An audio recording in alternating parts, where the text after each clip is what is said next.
अच्छा, आज का जो हम टॉपिक कवर करेंगे वो बहुत सारे चैप्टर्स में कॉमन है तुम्हारा। जैसे एडमिशन चैप्टर में भी ये टॉपिक है, रिटायरमेंट में भी है, चेंज इन पीएसआर, डेथ, सभी में ये टॉपिक हमारा कॉमन है। रिवैल्यूएशन कैसे बनता है, आज इसके साथ साथ में रिवैल्यूएशन का बेसिक कंसेप्ट तो सीखेंगे ही सीखेंगे, साथ में कुछ टिपिकल एंट्रीज खास करके डेटर से रिलेटेड कि प्रोविजन कैसे बनाया जाता है, अगर बेड डेप्ट हो तो प्रोविजन कैसे बनाया जाता है, तो ये सब भी कवर करेंगे। तो काफ़ी इंपॉर्टेंट वीडियो रहेगी आज की। तो देखते हैं, शुरुआत करते हैं पहले मेन बेसिक कंसेप्ट से।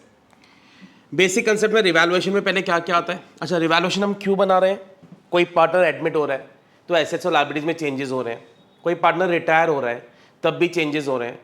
तो जब भी कोई पार्टनर आएगा, अगर कोई एडमिशन के टाइम की बात करें तो रिवैल्यूएशन में जो भी चेंजेस होते हैं वो पुराने पार्टनर्स पहले आपस में ओल्ड रेशियो में बांट लेते हैं, फिर वो नए पार्टनर को एडमिट करते हैं। रिटायरमेंट में क्या होगा, 3 पार्टनर्स थे, एक पार्टनर रिटायर हो गया तो उसके जाने पर जो भी चेंजेस होंगे रिटायरिंग पार्टनर भी अपना शेयर लेकर के जाएगा। तो हर एक चैप्टर में जहां पर भी कोई एडमिट हो रहा है, कोई रिटायर हो रहा है, किसी की डेथ हो रही है, तो हमें रिवैल्यूएशन बनाने की जरूरत पड़ती है, क्योंकि हमारे चेंजेस जो हैं वो हमें नई बैलेंस शीट में इनकॉर्पोरेट करने पड़ते हैं। तो ये चेंजेस क्या क्या हो सकते हैं, कैसे प्रॉफिट्स होगा, कैसे लॉस होगा, पहले हम इसमें ये सीखेंगे। अगर कोई पार्टनर आ रहा है और हमारे एसेट की वैल्यू कम हो जाए तो इससे हमें लॉस हो जाएगा, तो हम कहाँ पे शो करेंगे उसको? डेबिट साइड में। तो कोई भी लॉसेज होंगे वो डेबिट में, कोई भी प्रॉफिट्स होंगे वो क्रेडिट साइड में। तो अगर एसेट हमारा कम होगा तो हमारा लॉस हो रहा है, जैसे बिल्डिंग डेप्रिशिएट करनी है, फर्नीचर को डेप्रिशिएट करना है तो हमें लॉस हो रहा है। तो यहाँ पे हम उसकी वैल्यू दिखाएंगे कितने से कम हो रहा है वो, और नई बैलेंस शीट में उसकी नई वैल्यूज आएंगी। अगर कोई लायबिलिटी तुम्हारी इंक्रीज हो रही है तब भी डेबिट साइड में आएगा, क्योंकि लायबिलिटी इंक्रीज होने से भी तुम्हें लॉस होगा। तो losses on debit side, profits on credit side. तो एसेट कम होने से, लायबिलिटी बढ़ने से हमारा लॉस हो जाएगा। अगर एसेट हमारा बढ़ जाए, बिल्डिंग एप्रिशिएट हो गई, फर्नीचर एप्रिशिएट हो गया, तो हम उसको क्रेडिट साइड में दिखाएंगे, हमारा प्रॉफिट है। और अगर कोई लायबिलिटी रिड्यूस हो जाए, क्रेडिटर्स हमसे क्लेम नहीं मांग रहे, ऐसे कोई हमें प्रॉफिट हो रहा है, कोई लायबिलिटी रिड्यूस हो रही है, तब भी हमारा गेन है। तो प्रॉफिट्स हमेशा क्रेडिट साइड में आएंगे, लॉसेस हमेशा डेबिट साइड में आएंगे। कोई नई लायबिलिटी रिकॉर्ड करनी हो तो वो लॉस हो जाएगा डेबिट साइड में। कोई नया एसेट रिकॉर्ड करना हो तो हमारा प्रॉफिट है। जैसे हम कोई टाइपराइटर था या कोई प्रिंटर था, दिखाना भूल गए थे, अब हम दिखाना चाहते हैं। कोई प्रीपेड एक्सपेंस हम दिखाना चाहते हैं तो वो हमारा एसेट रिकॉर्ड हो रहा है। कोई आउटस्टैंडिंग सैलरी हम रिकॉर्ड करना चाहते हैं तो आउटस्टैंडिंग सैलरी हमारी लायबिलिटी है तो डेबिट साइड में आ जाएगी। बेसिकली तुम्हें सारी चीजें रिवैल्यूएशन में दिखानी है जिसमें भी तुम्हें गेन या लॉस हो रहा होगा। और ध्यान रखना, ये सारे चेंजेस पर बैलेंस शीट में भी आते हैं। जो चीज बढ़ेगी कम होगी हम उसको प्लस माइनस करके दिखाएंगे। तो हर एक चैप्टर में तुम्हारा कॉमन कंसेप्ट है कि क्या क्या आता है रिवैल्यूएशन अकाउंट में। इसका जो भी बैलेंस बचता है वो हम पार्टनर्स में डिवाइड कर देंगे ओल्ड रेशियो में। अगर एडमिशन के टाइम की बात करें तो ओल्ड, अगर मैं कहूं ए और बी पार्टनर्स थे, सी एडमिट हुआ तो वो आपस में बांट लेंगे। अगर मैं रिटायरमेंट की बात करूं, ए बी सी पार्टनर्स थे, बी रिटायर हो गया तो तीनों ओल्ड थे, तीनों में बटेगा। तो देखो, 2 पार्टनर्स में बांटना है, 3 पार्टनर्स में बांटना, ये कंफ्यूजन है। मेनली बस इतना याद कर लो, ये हमेशा ओल्ड में बांटते हैं। कोई भी चैप्टर में, रिटायरमेंट हो, डेथ हो, चेंज इन पीएसआर हो, कोई भी चैप्टर में अगर तुम रिवैल्यूएशन बना रहे हो तो ये हमेशा ओल्ड रेशियो में डिस्ट्रीब्यूट होगा। तो ये बेसिक कंसेप्ट था तुम्हारा रिवैल्यूएशन का। अब अगर हम कुछ एडजस्टमेंट्स की बात करें, क्या क्या एडजस्टमेंट्स हैं। सबसे पहले एक एडजस्टमेंट की बात करूं तो ये डेटर्स में बड़ी कंफ्यूजन रहती है स्टूडेंट्स को कि कैसे प्रोविजन बनाना है, क्योंकि ऑलरेडी भी कुछ प्रोविजन दे रखा है। तो ऐसे मैं कुछ 5 केसेस लूंगा तुम्हें एक्सप्लेन करने के लिए। अलग अलग लैंग्वेजेस हैं। तो पहली लैंग्वेज पे आते हैं। क्वेश्चन में लिखा है create a provision of 10% on debtors. Debtors पे 10% प्रोविजन बनाना है। तो पहले ये चीज अच्छे से समझ लो कि ये 10% बनता है टोटल डेटर्स का। तो अगर मैं टोटल डेटर्स का 10% बनाऊं तो ये हो रहा है 5400 रुपीज, और हमारे पास ऑलरेडी एग्जिस्टिंग प्रोविजन कितना है? 4000 रुपए का। तो हमारे पास 4000 का प्रोविजन ऑलरेडी, हमें टोटल बनाना है 5400 का। तो हम जब रिवैल्यूएशन में दिखाएंगे, क्योंकि प्रोविजन बढ़ रहा है, हमारी लायबिलिटी इंक्रीज हो रही है, हमें लॉस हो गया, तो डेबिट साइड में आ जाएगा 1400। तो ये एक एग्जांपल हुआ। तो जब भी तुम्हें और प्रोविजन क्रिएट करना हो तो तुम्हारा लॉस होगा, और अगर तुम्हें प्रोविजन रिड्यूस करना हो तुम्हारा प्रॉफिट हो जाएगा। चलो दूसरा एग्जांपल लेते हैं। नेक्स्ट में लिखा है create a provision of 5% on debtors. 5% बनाना है। 5% में हम किसका बनाएंगे? 5400 का। अब ये हो गया 2700। अब 2700 में से 4000 ऑलरेडी हमारे पास, हमें प्रोविजन की रिक्वायरमेंट है 2700 रुपीज की, और क्वेश्चन में ऑलरेडी गिवन है 4000 रुपीज, यानी हमें प्रोविजन को 1300 रुपए से कम करना है, रिड्यूस करना है। तो प्रोविजन कहां पर आ जाएगा? बाय साइड में। तो क्योंकि रिड्यूस हो रहा है इसलिए हम क्रेडिट में दिखा रहे हैं। और एग्जांपल लेते हैं। क्वेश्चन में लिखा है ऑल डेटर्स आर गुड, यानी ये प्रोविजन की रिक्वायरमेंट है, इसको हटा दो पूरा ही। अब पूरा प्रोविजन अगर तुम हटाओगे तो फिर से प्रॉफिट हो जाएगा, कहां पर आ जाएगा, बाय साइड में। तो ये तुम्हारा थर्ड एग्जांपल हो गया। तो यार ना प्रोविजन जब भी कम करना है, हटाना है, तो हमारा गेन है, क्रेडिट में आएगा, और प्रोविजन बनाना है तो हमारा लॉस है, डेबिट साइड में आ जाएगा। फोर्थ एग्जांपल में लिखा है provision is to be reduced ₹2,2500। अब ये 2 का क्या कंसेप्ट है, ध्यान से सुनो। हमारा जो प्रोविजन ऑलरेडी 4,000 है, उसमें मैं रिड्यूस करके 2,500 पर लाना है। 2 का मतलब है हमारा प्रोविजन इतना हो जाना चाहिए। तो एग्री करो, 4,000 से हमारा प्रोविजन 2,500 हो रहा है, यानी हमारा कितने से रिड्यूस हो रहा है, 1,500 से। अब प्रोविजन कम होगा तो हम कहां पे दिखाएंगे, बाय साइड में। 1,500 से हमारा रिड्यूस हो गया। एक और इसी का ऑल्टरनेटिव एग्जांपल, क्वेश्चन में लिखा है provision is to be reduced by ₹2,500, यानी इतने से कम हो रहा है। तो ये स्टूडेंट्स को 2 और बाय में बड़ा कंफ्यूजन रहता है। 2 का मतलब है हमारा प्रोविजन इतने पर आ गया है, तो बाकी का कितने से रिड्यूस हो रहा है, 1,500 से। यहां पे लिखा है provision is to be reduced by 2,500, यानी इतने से ही कम हो रहा है, तो इतना ही अमाउंट यहां पे डाल दो। तो ये एग्जाम्पल्स है अलग अलग कि हमें प्रोविजन किस पे बनाना होता है, कैसे बनाना होता है, उसके बारे में। और एक और एग्जाम्पल लेते हैं। अगर हमारे पास पहले से बेड डेप्ट हो, फिर हमें क्वेश्चन में नीचे एडजस्टमेंट बेड डेप्ट भी दे रखा है। तो देखो एग्जाम्पल क्या ले रहा हूं, जब further bad debts are given, यानी क्वेश्चन सेम ले रहा हूं, 5,400 है, प्रोविजन 7,300 का है, नेट अमाउंट ये आ रहा है, नीचे लिखा है बेड डेप्ट्स 4,000 के हो गए। तो पहले तो हमारा 4,000 का और बेड डेप्ट हुआ है, और कंपनी 10% प्रोविजन बनाना चाह रही है। तो रिवैल्यूएशन में कहां पर आएगा, सीयूटी के लिए भी बहुत इंपॉर्टेंट क्वेश्चन ये पूछते कि रिवैल्यूएशन में कितना आना चाहिए। तो इसका एग्जांपल सुनो। सबसे पहले तो ये 10% किसका बनाना है, क्योंकि देखो 4,000 बेड डेप्ट और हुआ है, यानी मुझे डेटर से 54,000 लेने थे, उन्होंने 4,000 एक आदमी ने देने से मना कर दिया और बेड डेप्ट हो गया। तो पहले प्रोविजन बनाने से पहले उसको हटाया जाता है। प्रोविजन देखो क्या है, एक डाउट है। जब हम किसी पे डाउट करते हैं, उन्हीं पे डाउट करते हैं जिनसे पैसा लेना है। तो अगर कोई तुम्हें पैसे नहीं दे रहा तो पहले उसको माइनस कर दो, फिर बचे हुए अमाउंट पे हमेशा प्रोविजन बनाया जाता है। तो ये 10% किसका बनेगा, पहले ये चीज समझो। 54,000 में से 4,000 का हमारा हो गया बेड डेप्ट, तो रिमेनिंग कितने बच गए, 50,000। इस पे 10% प्रोविजन बनेगा।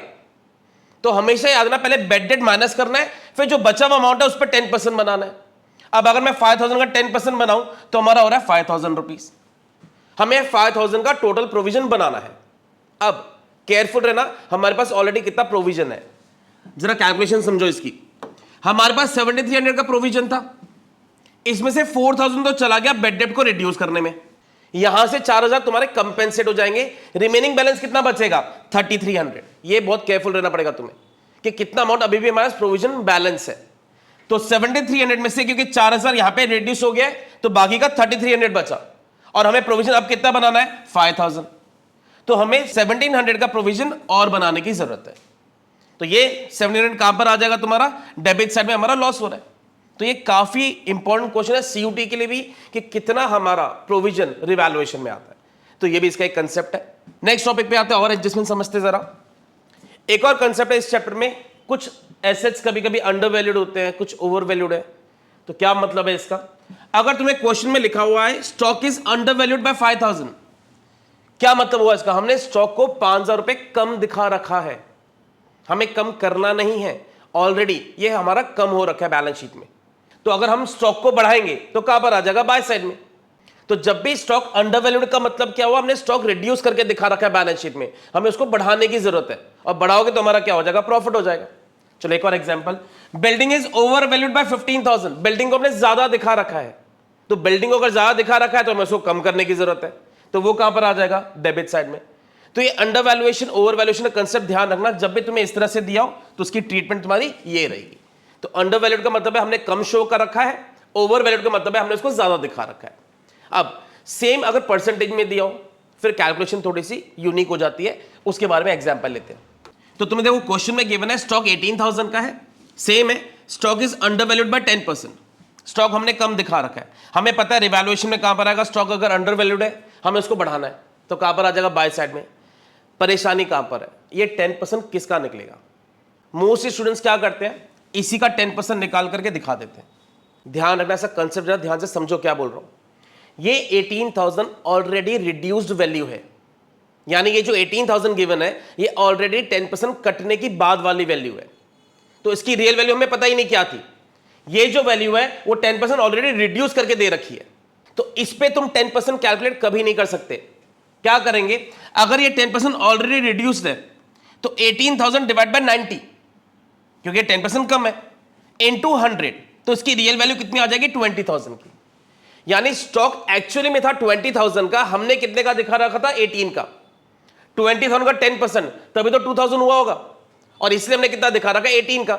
जो सबसे कॉमन है स्टूडेंट्स क्या करते हैं, ये 10% इसका निकाल लेते हैं। तो पहले एक चीज ना आराम से समझ लो इस बात को कि जब भी अंडर वैल्यूएशन परसेंटेज में दिया हो, तुम सीधा परसेंटेज इस पे कैलकुलेट नहीं कर सकते। अगर देखो नॉर्मली डेप्रिशिएट करना है, एप्रिशिएट करना है 10%, तो हम सिंपल कैलकुलेशन करेंगे।